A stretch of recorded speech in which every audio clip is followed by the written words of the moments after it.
எங்கள் வீட்டில் என் ஹஸ்பண்டுக்கு தட்டைப்பயிர் குழம்புனா சுத்தமாகவே ஆகாது. மேக்ஸிமம் நான் தட்டைப்பயிர் குழம்பே செய்ய மாட்டேன். எப்போயாச்சும் ரேராக 1 or 2 டைம் தான் தட்டைப்பயிர் குழம்பே வச்சுருப்பேன். பட் தட்டைப்பயிர் வேக வச்சு தாளித்து கொடுத்தா என் ஹஸ்பண்டும் சாப்பிட்டுப்பாரு. பாப்பாவுக்கும் ரொம்ப பிடிக்கும். பாப்பாவுக்குமே நேற்று ஃபர்ஸ்ட் டே ஸ்கூலு. இந்த 2 months வீட்டில் தோன்ற டைமில் சாப்பிட்டு விளையாடிட்டு இருந்தா.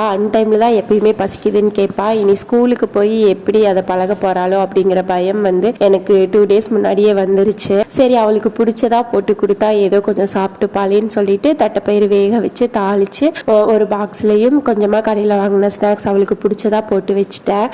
லஞ்ச் பாக்ஸுக்குமே பணியாரம் சுட்டு துவரம்பருப்பு சாம்பார் ஊற்றி வச்சுட்டு அப்பயும் எனக்கு சர்க்கரை வேணுமா அப்படின்னா கொஞ்சமா சர்க்கரையும் போட்டு வச்சாச்சு. எப்படியோ கொஞ்சமா சாப்பிட்டு வரட்டும் அப்படின்னு சொல்லிட்டு 2 month லீவ் முடிஞ்சு ஸ்கூலுக்கு போறா.